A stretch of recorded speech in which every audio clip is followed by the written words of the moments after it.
있습니다. 그러므로 너희는 하나님이 택하사 거룩하고 사랑받는 자처럼 긍휼과 자비와 겸손과 온유와 오래 참음을 옷 입고 누가 누구에게 불만이 있거든 서로 용납하여 피차 용서하되 주께서 너희를 용서하신 것 같이 너희도 그리하고 이 모든 것 위에 사랑을 더하라. 이는 온전하게 매는 띠니라. 그리스도의 평강이 너희 마음을 주장하게 하라. 너희는 평강을 위하여 한 몸으로 부르심을 받았나니 너희는 또한 감사하는 자가 되라. 그리스도의 말씀이 너희 속에 풍성히 거하여 모든 지혜로 피차 가르치며 권면하고 시와 찬송과 신령한 노래를 부르며 감사하는 마음으로 하나님을 찬양하고 또 무엇을 하든지 말에나 일에나 다 주 예수의 이름으로 하고 그를 힘입어 하나님 아버지께 감사하라. 아멘.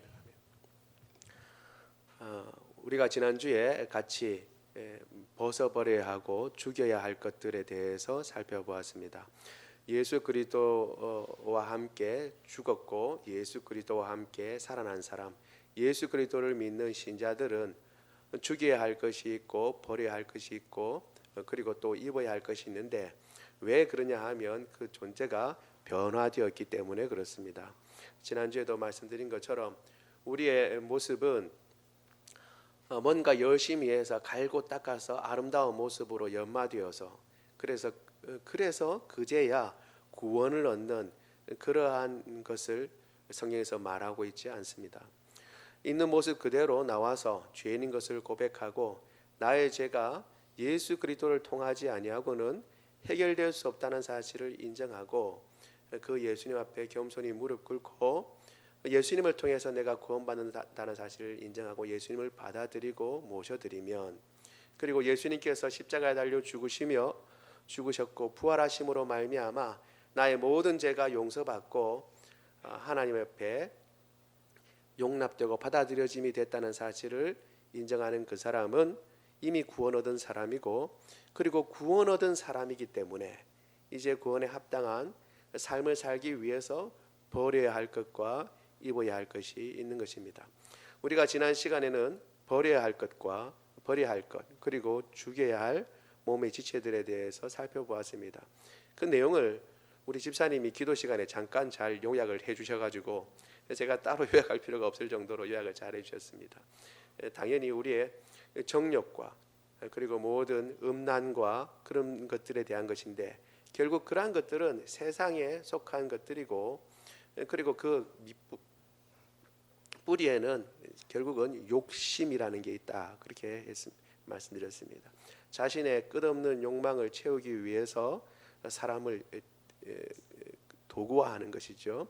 그것이 구체적으로 나타나고 가장 극단적으로 나타난 모습들을 이야기를 해주고 그것을 버려야 하고 죽여야 한다라고 이야기를 해주고 있습니다. 그리고 개인에 대한 것뿐만 아니라 이웃 서로 간에 관해서 대해서도 이야기를 하는데 그때 특별히 옛사람과 그 행위를 죽여야 하는데 그 대표적인 것이 거짓말이라고 했습니다. 거짓말.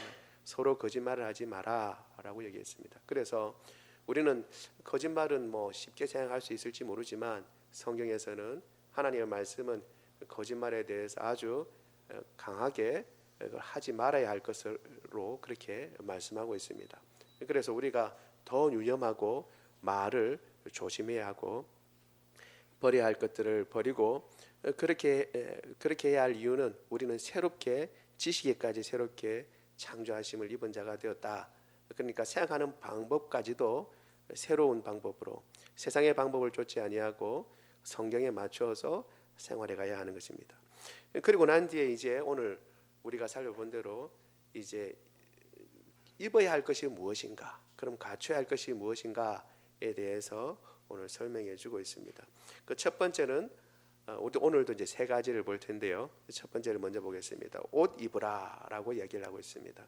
사실 오늘 12절에 보면 오래 참음을 옷 입고라고 연결하는 것처럼 되어 있지만 헬라어를 보면 명령형으로 되어 있습니다. 옷 입으라라가 먼저 되어 있습니다. 너희는 옷 입어라. 그러므로 옷 입어야 된다라고 이야기를 하고 있습니다. 그러면서 왜 그러냐 그러면 자격을 이야기합니다. 다시 한번 자격을 이야기하죠.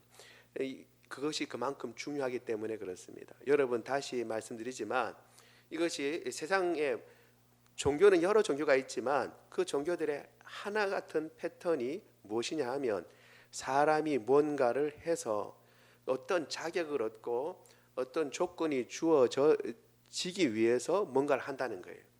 오늘 나와 있는 겸손과 온유, 자비, 긍휼 이 모든 것들을 다 똑같이 세상에서도 요구하는 것 같이 보이지만 세상에서 요구하는 것들은 이렇게 해서 어떻게 해요? 갈고 닦아서 구원받은 모습으로 그렇게 해서 갖춰줘서 그제서야 구원을 받는 것이다 라고 생각하는 것입니다. 그런데 성경에서는 항상 먼저 너희가 하나님으로부터 구원을 받았고 선택을 받았다.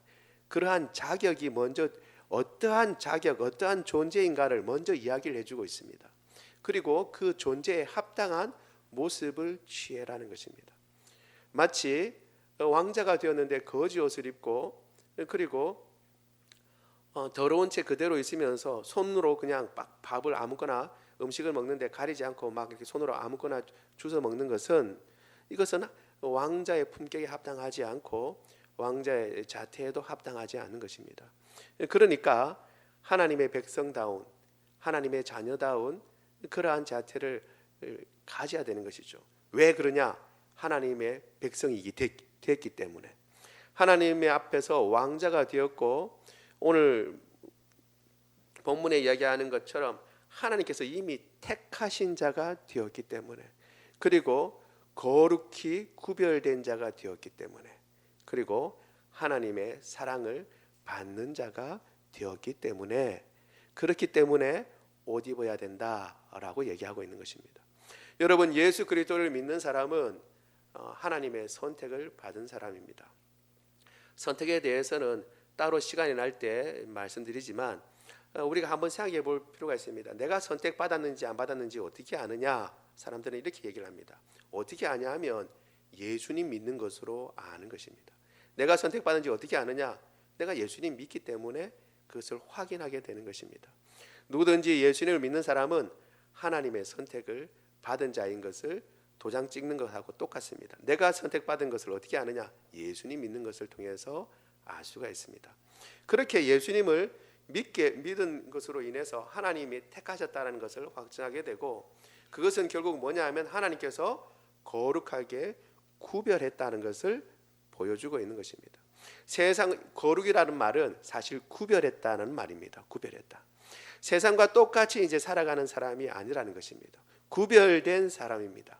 구별된 사람이기 때문에 구별된 행동을 하고 구별된 삶을 살아야 하는 것입니다. 그리고 사랑받는 자다 이렇게 얘기를 하고 있습니다. 세상에서 사랑을 구하는 사람이 아니라 이미 하나님의 사랑을 담뿍 받은 사람이 예수 그리스도를 믿는 사람입니다. 우리는 세상에서 사랑을 구걸하는 사람이 아니고 하나님으로부터 이미 사랑을 받은 사람입니다. 그것을 네가 알아야 된다라고 얘기하는 것입니다. 여러분 사랑을 우리가 이제 많은 노래의 많은 주제가 사랑에 대한 것이고 뭐 영화나 뭐 소설이나 많은 사람들이 이야기하는 것들의 주제가 다 사랑에 대한 것입니다. 그러니까 그 말은 뭐냐면 그만큼 사랑이 중요한 것이고 사람들은 사랑을 찾고 갈구하고 있다는 것을 보여주고 있는 것이죠.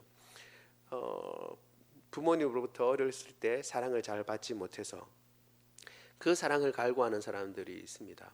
그것을 이제 뭐 개인의 인생을 통해서 혹은 소설이나 이런 걸 통해서 그 사랑을 어떻게 찾는가, 그 찾는 과정이 그 사람의 인생을 결정짓는 그런 일들로 이렇게 나타난 경우가 많이 있죠. 그런데 그런 모든 것들은 결핍에 대한 것에 대해서 이야기를 하고 있지만 오늘 바울은 골로새 교회에 보내는 편지에서 분명히 이야기하고 있습니다. 너희는 이미 사랑을 받은 자이다. 예수 그리스도를 믿는 사람은 예수 그리스도 안에 있는 가장 큰 사랑을 이미 받은 자이다라고 알려주고 있는 것입니다. 여러분 우리도 마찬가지입니다. 우리도 우리가 자라온 형편과 사정 혹은 여건들은 다 다를지 모르지만 혹은 내 자신이 생각할 때 나는 사랑을 부모님으로부터 사랑을 듬뿍 받고 형제 자매들과의 사랑도 듬뿍 받고 친구들과의 우애 가운데서도 사랑을 듬뿍 받은 자다 생각할 수 있고 혹은 그런 부분에서 내가 부족하다라고 스스로 생각할지 모르지만 그러나 한 가지 분명한 것은 예수 그리스도를 믿는 그 순간 우리는 그 어떤 사랑보다도 더 큰 사랑인 하나님의 사랑을 듬뿍 받은 사람인 줄로 믿습니다. 여기 사랑을 받은 자다라고 할 때에 그 이제 문법적으로 시제가 있는데요. 헬라어도 그 의미는 뭐냐면 사랑을 받아서 그 받은 사랑의 효력이 지금도 계속 미치고 있다라고 하는 것을 의미하고 있는 것입니다. 여러분 우리가 하나님의 사랑을 한번 받은 것이 아니라 받을 뿐만 아니라 그 사랑은 계속 우리 안에서 역사하고 영향을 미치고 있는 줄로 믿습니다. 그렇기 때문에 새 사람을 입으라. 그 옷 입으라고 이야기를 하고 있는 것입니다. 우리가 어떤 존재인지 여러분 다시 한번 생각을 하십시오. 사탄은 이야기를 합니다. 너 사랑받지 못했어. 너를 사랑하는 사람이 없어. 너가 이런저런 성격인데 혹은 이런저런 사람인데 내가 너가 지은 죄를 다 알고 있는데 네가 무슨 사랑을 받았느냐 혹은 네가 너를 사랑한 사람이 누구냐라고 말하는 바로 그 순간 여러분 기억해야 합니다. 하나님의 사랑을 나는 그대로 받고 있고 그 사랑이 지금도 나에게 영향을 미치고 있고 나는 예수님 때문에 구원받은 사람이며 하나님께서 구별한 사람이고 선택한 사람이라는 것을 여러분 기억하시길 바랍니다. 그리고 그것을 주장하고 사탄의 모든 꾀임과 그리고 사탄의 모든 이야기 속삭이는 그 속삭임을 물리쳐야 하는 것입니다. 그것을 기억하는 것이 아주 중요합니다. 내가 어떤 존재인가 내가 하나님으로부터 얼마나 큰 사랑을 받았는가를 아는 것이 참으로 중요합니다. 그리고 난 뒤에 그런 자가 되었으니 사실은 자격을 이야기합니다. 그런 자가 되었으니까 그런 사람으로서 옷 입으라라고 얘기를 하고 있는 것입니다. 그렇기 때문에 여러분 이런 사람은 참 곤란합니다. 나는 예수 그리스도를 믿었지만 나는 내 생긴 모습이 그대로 있으니까 나는 예수님 믿고도 내 생긴 대로 살겠다라고 생각하는 사람은 곤란한 사람입니다. 예수님을 믿고 난 뒤에는 그리고 하나님의 사랑을 받고 구별된 사람은 변화된 사람입니다. 변화된 사람. 옛날과 그대로 할 수 없습니다. 성격이 좀 고약한 사람들이 있습니다. 예수님 믿고 변화됩니다. 사람들과 잘 어울리지 못하는 사람들이 있습니다. 예수님 믿고 변화됩니다. 얼굴이 항상 어둡고 굳은 사람이 있습니다. 그래서 맨날 왜 화나셨어요? 라고 늘 물어보는 사람들이 있어요. 그래서 좀 얼굴을 좀 펴시면 좋겠습니다 라고 물어보는 사람들이 있습니다. 여러분 예수님 믿고 난 뒤에 오랜 뒤에도 그런 이야기를 듣는다면 심각하게 생각해야 합니다. 그래서 웃는 연습이라도 하고 자꾸 그렇게 하고 바꿔야 합니다. 왜 그러냐 하면 하나님의 사랑을 입고 이제 변화된 사람이기 때문에 그렇습니다. 옛날 그대로 나는 내 방식대로 살래라고 하는 것은 예수 그리스도를 믿는 사람에게는 합당하지 않습니다. 예수 그리스도를 믿는 사람은 이제 그 방식을 바꾸고 이미 말씀드린 대로 버리고 다시 새로 입어야 할 사람이라는 것을 기억해야 하는 것입니다. 여러분 우리가 잘 되어지진 않고 기도 가운데 나오지만 늘 실패하고 넘어지긴 하지만 그러나 우리 존재가 그런 사람이라는 것을 기억하고 우리의 고집을 버리고 내가 바뀌어야 할 것, 변화되어야 될 것 주님께서 가르쳐 주시는데 그것을 붙잡고 있는 것이 아니고 과감히 버리고 그리고 새 사람을 입는 저와 여러분 되기를 원합니다. 구체적인 목록이 나와 있는데요. 이야기하고 긍휼과 자비와 겸손과 온유와 오래 참음 이렇게 나와 있습니다. 긍휼이라고 하는 말은 사실 이건 동정심이라고 할 수도 있습니다. 그런데 더 세밀하게 이야기를 하면 이건 한 단어로 되어 있지 않고 두 단어로 되어 있어요. 그러니까 동정심이 가득 찬 창자라는 뜻입니다. 사실 원문을 보면 그렇게 되어 있어요. 왜 창자냐 하면 당시의 사람들은 감정과 관계된 것은 이 창자나 내부 기관과 연관이 됐다고 생각을 했습니다. 그래서 사실은 동정심이란 말이 있기 때문에 그 단어 하나만 써도 되는데 바울은 오히려 창자라는 말, 그 당시에 기관을 나타내는, 동정심이 가득 찬 기관을 나타내므로 말미암아 더 긍휼을 나타내야 할 것을 보여주고 있는 것입니다. 강조한 것이죠. 긍휼을 강조하고 있고, 그리고 자비라고 하는 말도 사실은 정직이란 말로도 쓰이고 있지만 친절, 인자함으로도 쓰이고 있습니다. 신학사전에 이렇게 나와 있더라고요. 예수 그리스도의 사랑을 받은 사람이 그 받은 사랑의 감격을 기억하고 그 사랑을 그대로 다른 사람에게 보여주는 것, 그게 바로 자비라고 합니다. 자비. 그러니까 우리가 다른 종교에서 이야기하는 대자 대비, 그게 아니고, 그런 자비를 이야기하는 게 아니고, 예수 그리스도의 사랑을 먼저 받은 사람이 그 사랑에 감격하고 그 사랑의 값어치를 기억하고 그것을 간직했다가 그 사랑을 다른 사람에게도 그대로 보여줄 때에 그것을 자비라고 이야기한다고 합니다. 성경에서 쓰이는 자비는 그런 의미입니다. 겸손이라고 이야기하는 것은, 이것은 그리스도 안에서 다른 사람에 대한 새로운 행위, 그러니까 이전에 다른 사람을 대하던 방법과 다른 방법으로 대할 때에 그것을 겸손이라고 얘기합니다.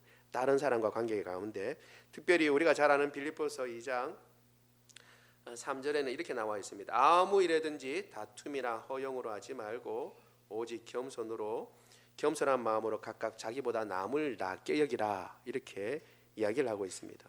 그래서 이 겸손은 다른 사람들에 대해서 가지는 마음의 태도입니다. 그리고 온유, 이건 부드럽다라는 얘기고, 오래 참는다라고 하는 것도 재미납니다. 이 말의 뜻을 보면 뭐냐 하면 멀다라고, 두 단어가 사실 합쳐져 있어요. 오래 참으면 멀다, 뭐가 뭐냐 하면 화내는 것으로부터 멀다라는 거예요. 화내는 것, 그러니까 화내는 것으로부터 멀리 떨어져 있는 거예요. 우리가 지난번에 벗어버려야 할 것, 잘못된 것 중에 분노라고 하는 게 있었는데, 그 분노로부터 멀리 있는 것, 이게 바로 오래 참는 것입니다. 그러니까 화를 잘 내지 않는 거죠. 화를 잘 내지 않는 것. 예수님을 믿고 난 뒤에 화를 잘 낸다. 그러면 이제 한번 생각해 봐야 하는 것입니다. 왜? 오래 참는 것하고 문제가 있기 때문에. 오래 참는 것을 자꾸 입고 화를 내는 것을 자꾸 이제 거둬들이는 거죠. 조그마한 일에도 화를 내지 말고 이렇게 해야 한다는 것입니다. 이런 특성들을 이야기하고 있는데, 이런 특성들을 보면, 이런 내용들을 보면 몇 가지 우리가 주의해야 할 것들이 생각납니다. 그것이 뭐냐 하면 성령의 열매와 겹치는 부분이 있다라고 하는 것입니다. 여러분 보시는 것처럼 이 가운데 성령의 열매와 겹치는 것이 있습니다. 우리 성령의 열매부터 한번 볼까요? 갈라디아서 5장 22절 23절입니다. 같이 읽습니다. 시작. 오직 성령의 열매는 사랑과 희락과 화평과 오래 참음과 자비와 양성과 충성과 온유와 절제니 이 같은 것을 금지할 법이 없느니라. 아멘. 우리가 9가지 열매라고 그랬는데요, 그 중에 3가지가 여기 같이 나와 있죠. 자비, 그리고 온유, 그리고 오래 참음이라고 나와 있는 단어가 똑같은 단어입니다. 그러니까 사실 옷 입으라라고 하는 것들은 결국 뭘 얘기하냐 그러면 결국 성령의 그러한 사람으로 변화되어야 된다는 것을 이야기하고, 결국 예수 그리스도의 성품을 닮아가야 한다라고 하는 것을 이야기하고 있는 것입니다.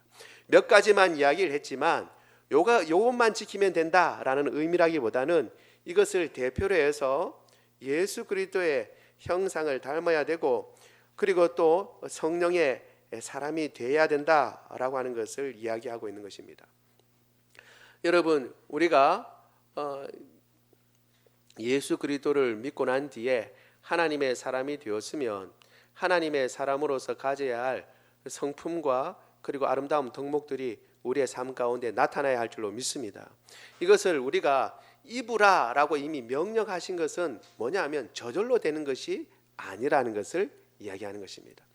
예수님 믿고 오래 있으면 저절로 노력하지 아니하였는데, 혹은 내가 힘쓰지 아니하였는데 사랑이 막 넘쳐나거나, 혹은 긍휼이 막 넘쳐나거나, 혹은 다른 사람들에 대해서 겸손한 마음이 저절로 생기는 것, 그게 아니고 노력하고 애쓰고 힘써야 한다는 것을 이야기하는 것입니다.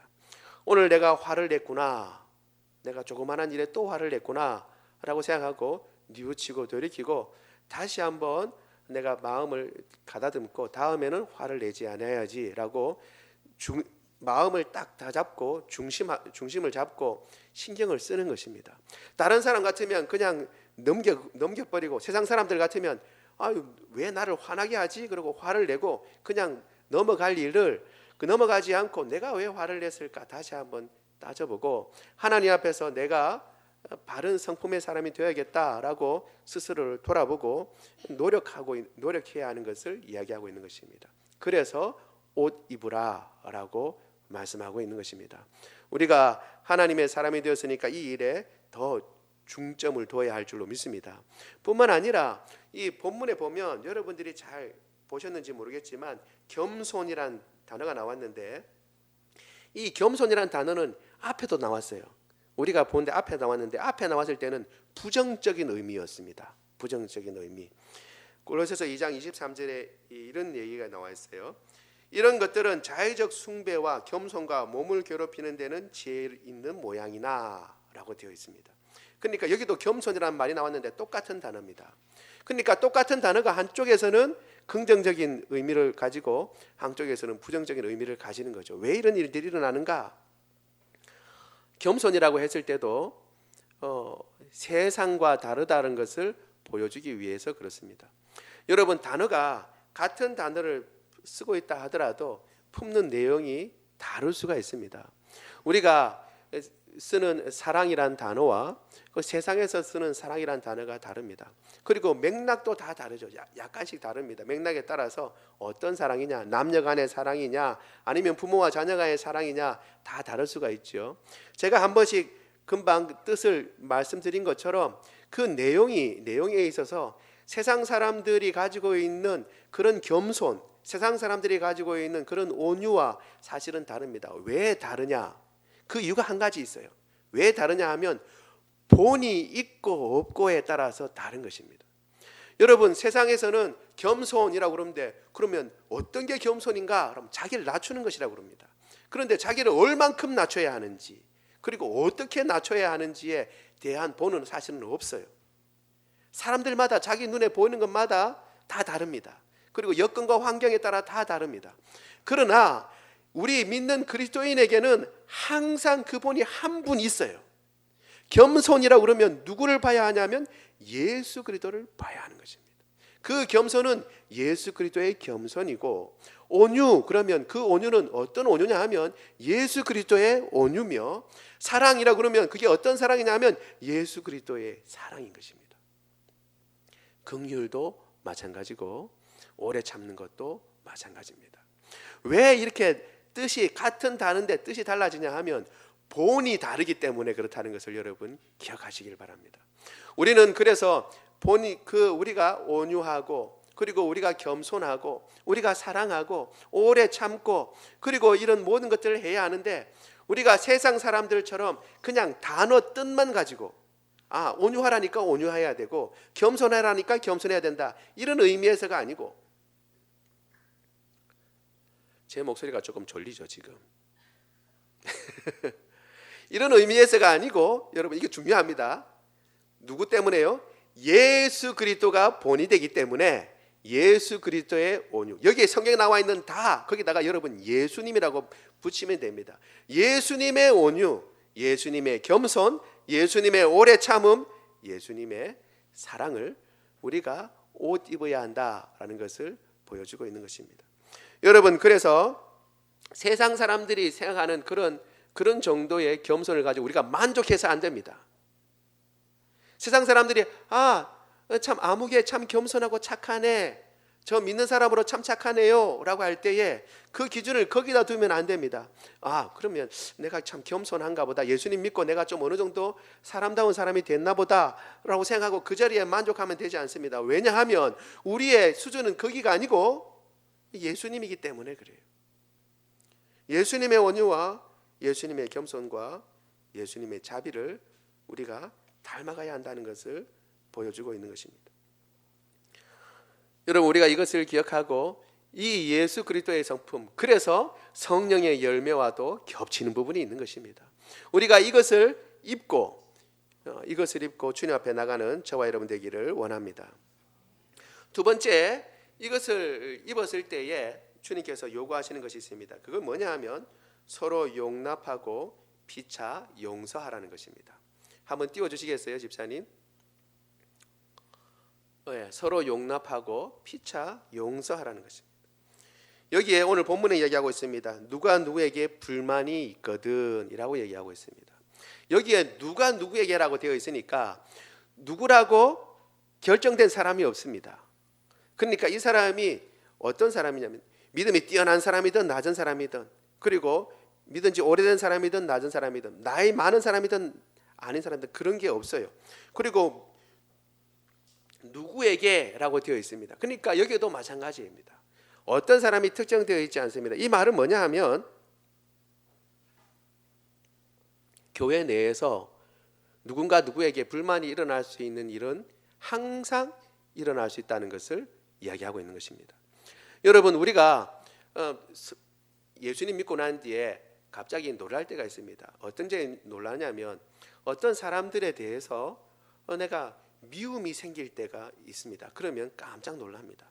내가 하나님 믿는 사람인데 어찌 다른 사람에게 미움을 가질 수 있을까 하고 깜짝 놀라죠. 처음에는 깜짝 놀라고 이럴 수가 있느냐 하고 자신을 돌아보고 미워하지 않아야 된다라고 생각하지만, 여러분, 감정이란 것은 자기가 결단한다고 되는 게 아니잖아요. 그렇죠? 보면 미운데 어떡하겠어요? 보면 미운데. 제가 한번 이야기했잖아요. 미운 사람은 어디까지 밉다고요? 여러분, 미운 사람을 혹시 만나본 적이 있으세요? 숨 쉬는 소리까지 미워요. 여러분, 그거 아시는지 모르겠어요. 숨 쉬는 소리까지 밉다는 거.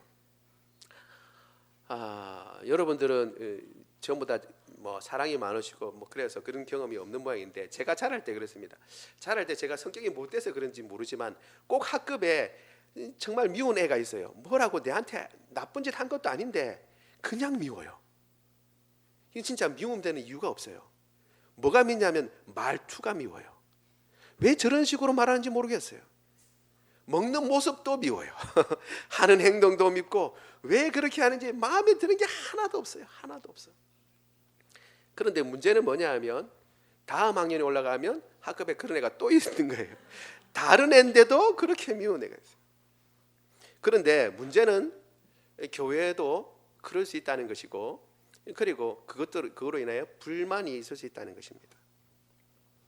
그때 불만이 일어날 수 있다는 것을 우리가 인정해야 하는 것입니다. 우리가 온전한 사람이 아니라는 것을 인정하고, 또 그 불만이 일어났다는 사실은 내가 아직 부족하다는 것을 우리가 인정해야 하는 것입니다.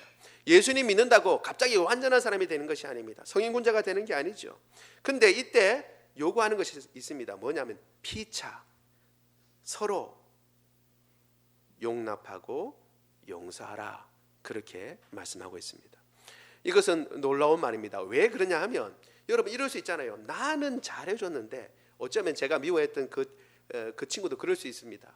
나는 저에게 잘해줬는데 저가 왜 나를 미워하는지 모르겠다, 혹은 나에게 대해서 그런 마음을 가지는지 모르겠다, 불만을 품는지 모르겠다. 그럴 수 있잖아요.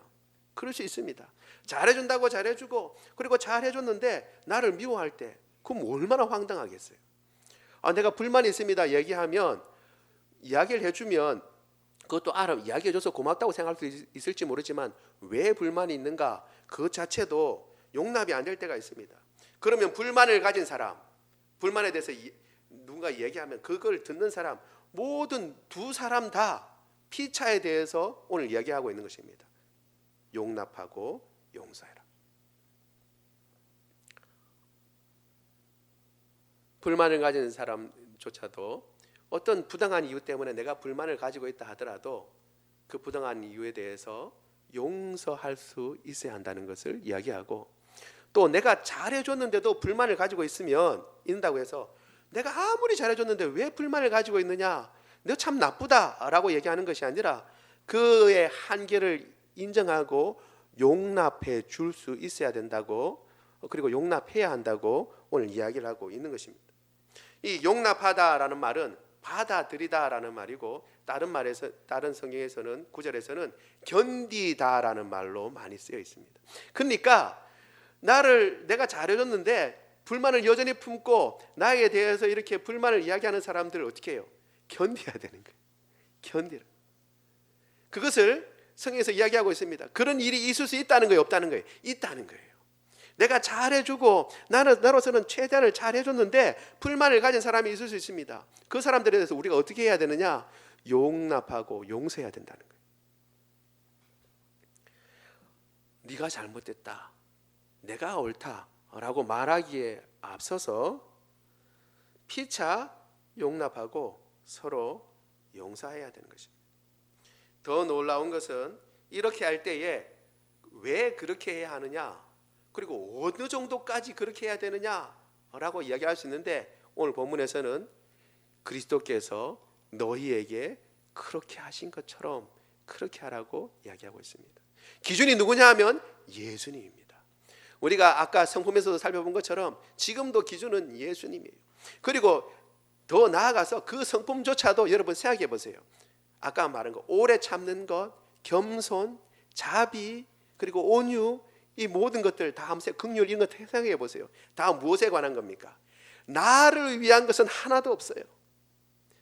여러분, 내가 긍휼 많아서 내가 무슨 유익이 있어요? 이 모든 것들은 다 무엇에 관한 거냐면 다른 사람에 대한 거예요. 다른 사람에 대한 것.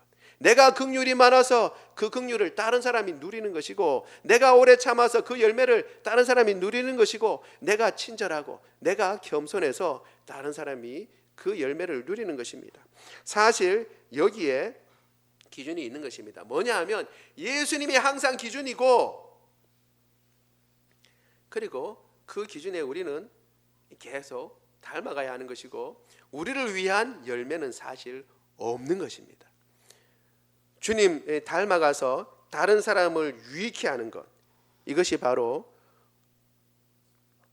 우리 모든 믿는 사람들의 삶의 자세가 되어야 한다는 것을 보여주고 있는 것입니다.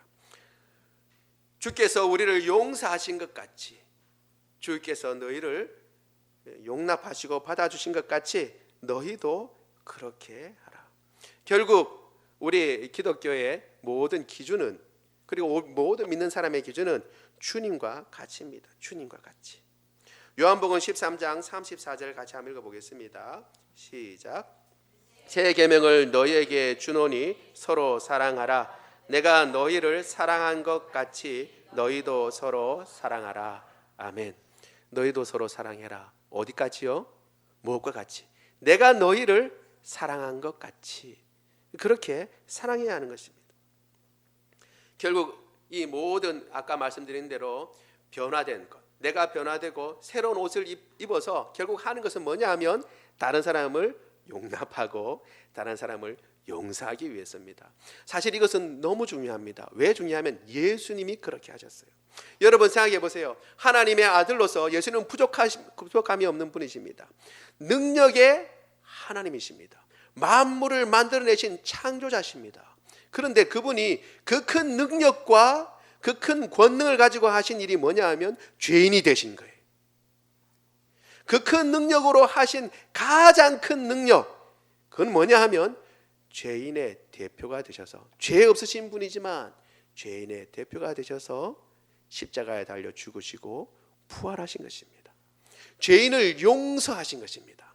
하나님의 가장 큰 능력, 예수 그리스도의 가장 큰 능력의 모습이 뭐냐 하면 죄인을 끝까지 용서하시고 용납해 주신 것입니다. 우리가 그 예수님을 닮는다면, 기준으로 삼는다면, 우리가 우리의 성품을 더 많이 바꾸고 우리의 모난 부분 더 깎아서 더 많은 사람 품어주고 더 많은 사람 용납하고 더 많은 사람 사랑하는 것, 이것이 바로 주님께서 우리에게 요구하시는 것이고 우리가 가야 할 길인 줄로 믿습니다. 그렇기 때문에 마지막에 세 번째, 이 모든 것 위에 사랑을 더하라 라고 말씀하고 있는 것입니다. 이 모든 것 위에, 사실 오늘 본문에는 이 모든 것 위에 사랑을 이라고 되어 있지 더하라는 말은 없어요, 헬라어에. 그래서 어떤 학자는 이렇게 얘기합니다. 이걸 다 이야기하고 이 모든 것 위에 사랑을 덧입으라. 입으라는 말에 이 사랑이 걸린다라고 생각을 하기도 합니다. 그러니까 이 모든 것이 다 갖춰졌는데도 한 가지 딱 부족한 게 있다는 거예요. 그게 뭐예요? 사랑이 있어야 되는 거예요. 사랑이. 아까 말한 5가지의 덕목을 다 갖추고 긍휼도 가지고 오래 참고 그리고 겸손하고 그리고 온유하고 이런 모든 것들을 자비하고 이런 모든 것들을 다 갖추고 갖추고 그리고 용납하고 용서한다 하더라도 그것을 온전하게 하는 것은 사랑이다라고 오늘 본문에 얘기하고 있습니다. 사랑이 온전히 매는 띠다 얘기하고 있습니다. 오늘 요 12절까지만 할 수밖에 없을 것 같아요. 나머지 13절부터는 14절까지밖에 못할 것 같아요. 나머지는 아마 다음에 해야 될 것 같습니다.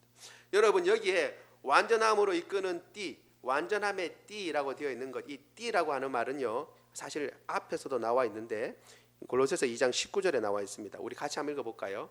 골로새서 2장 19절 시작. 머리를 붙들지 않으는지라 온 몸이 머리로 말미암아 마디와 힘줄로 공급을 받고 연합하여 자라느니라. 아멘. 여기 똑같은 단어가 힘줄로 나와 있어요. 힘줄.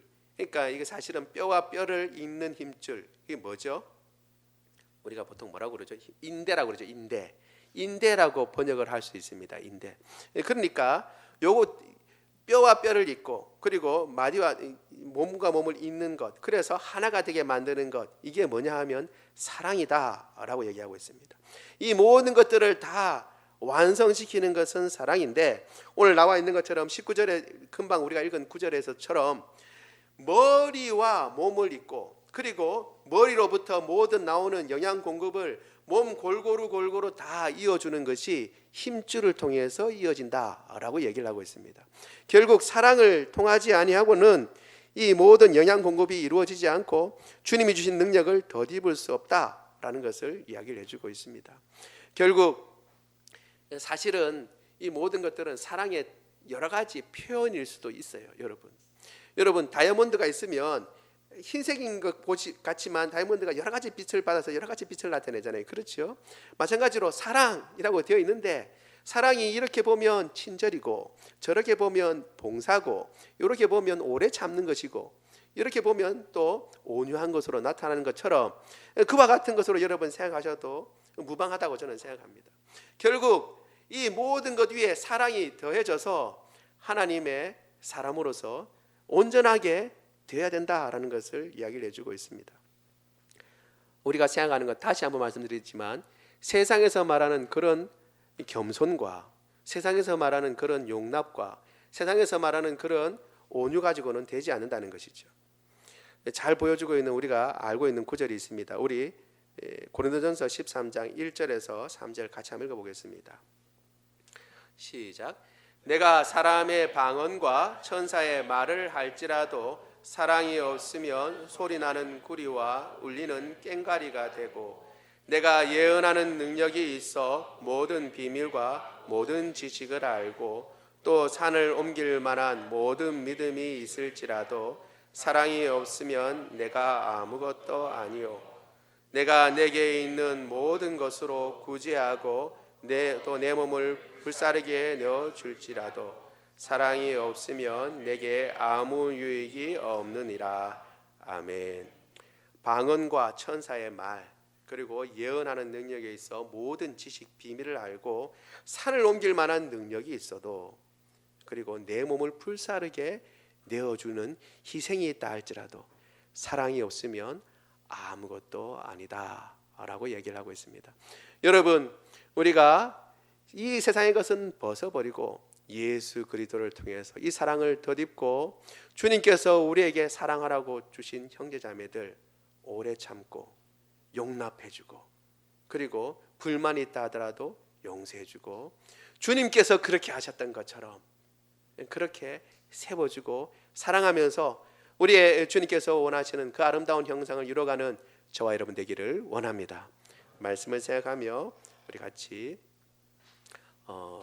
기도하도록 하겠습니다.